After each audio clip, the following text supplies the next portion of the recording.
para vocês informação exclusiva, tá?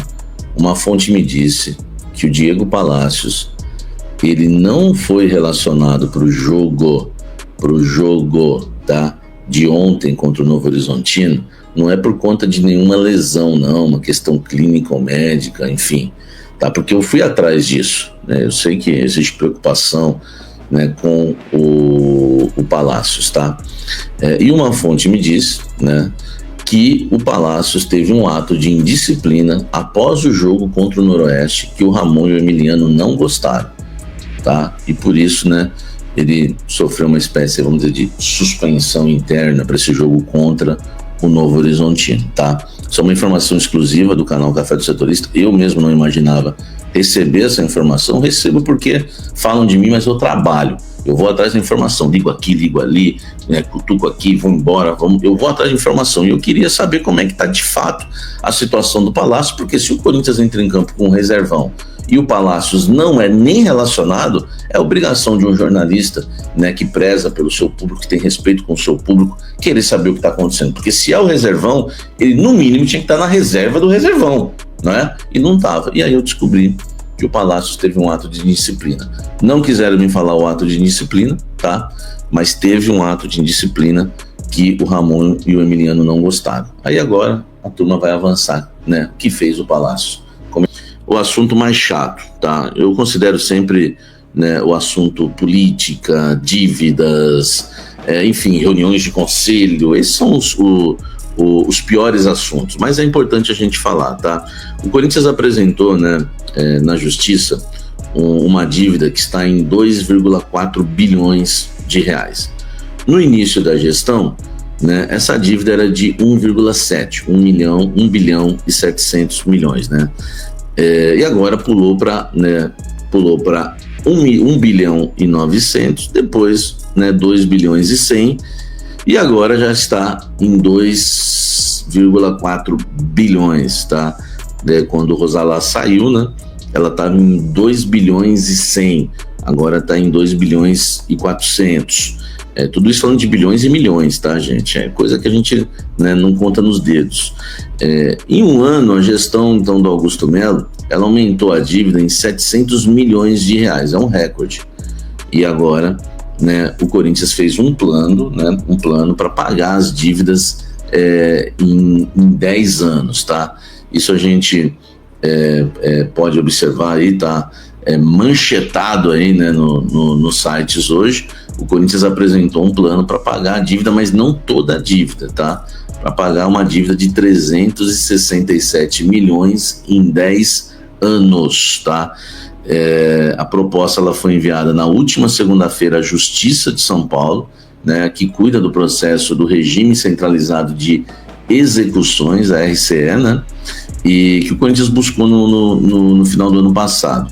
Os 367 milhões em questão englobam dívidas com empresários, fornecedores, jogadores, aquelas dívidas de direitos de imagem, luvas, salários, enfim, tudo que tem a receber, tá?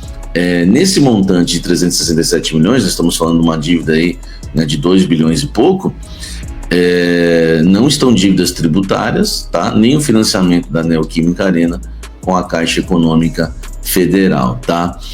Para conseguir honrar esses compromissos, o Corinthians vai seguir operando de maneira saudável, né? E conseguir operar de maneira saudável, o Corinthians sugere destinar mensalmente 4% de suas receitas recorrentes ao pagamento dos credores listados no RCE, que é o Corinthians tem feito. Tá com dívida? Vai, né?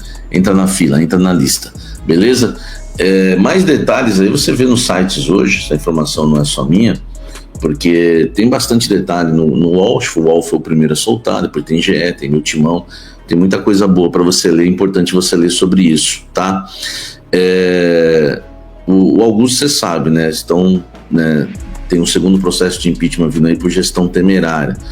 Muita coisa que está sendo colocada na conta, multa de 40 milhões por romper com a PixBet, mais de 40 milhões do caso Rojas que está vindo aí, 55 milhões por não pagar aquela questão lá envolvendo, né, os impostos, né, que eram de 600 mil no caso Garro e também no caso Félix Torres, gastou mais de 300 milhões em contratações, só Mateuzinho e Pedro Raul são mais de 50 milhões, isso, né, sem a gente falar salários, né?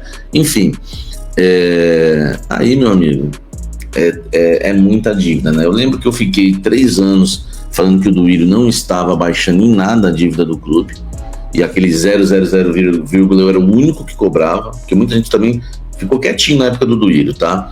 E agora eu venho apresentar também aí esses números aí referentes ao Augusto Melo, que preocupam, né, para um futuro aí, porque isso não tem nem a conta o Memphis, falam-se em Pogba, enfim. Deixa o like aqui, fala o que você acha disso tudo, porque é um assunto chato, daqui a pouco você, né, eu gosto de lembrar o quanto eu cobrei o Duílio, porque senão já começa alguém aqui embaixo. Ah, mas e o Duílio? Não, o Duílio, quem me conhece aqui no canal sabe, eu fiz até um rap chamado Rap da Vergonha, que conta todas as presepadas do Duílio no Corinthians, né, que eu digo tudo que ele errou e errou feio. Deixa o like aqui, comente sobre isso aí, as dívidas de Augusto Melo no Corinthians. E o caso do Giovani, hein? O Giovani entrou ontem e brilhou, hein? Brilhou exagero, né? Mas jogou muito bem, velho. Driblou, o futebol vertical, deu um belo passe ali naquela chapadinha aqui, ó, deu um passe certinho, né? A assistência foi dele, do gol da vitória, gol do Alex Santana. É um jogador que gosta do 1 contra 1, que ataca o espaço, é um cara que chuta, ele é canhoto, mas chuta bem com a perna direita também. Enfim, é bom jogador, velho, não é nenhum craque, claro. E agora, né? Porque o Ramon Dias acabou expondo ele, falando que se ele não renovasse ele ia ficar de canto, e deixou realmente de canto. Um jogador que passou, né, por uma espécie de castigo, né, no clube, e quando se precisou, acionou ele no jogo de ontem e ele deu conta do recado. Eu já falei, quem viu meu pós-jogo, que ele para mim, é o 4º melhor atacante do Corinthians, tá? Ele tá atrás do Memphis, do Yuri e do Thales, mas ele tá à frente do Pedro Raul, tá à frente do Romero para mim, enfim, e outros atacantes aí, né, que não vou até me esquecer agora. A questão o Giovani alega que o Corinthians não quer continuar, não quer ficar com ele, porque fez uma proposta daquela de quem não quer, tá? E o Corinthians alega que o Giovani tem algo aí acertado e não aceita nenhuma proposta. Agora o tempo vai dizer, porque eu costumo falar aqui no canal que o tempo é rei, mas talvez, não sei se você ouviu isso, nos bastidores o staff do Giovani alega isso, que o Corinthians fez aquela proposta para você não aceitar, tá? E o Corinthians alega que o Giovani não aceita nenhuma proposta porque já tem algo acertado. Né? Porque é o seguinte, são uma informação, uma informação, uma justificativa vai de encontro à outra.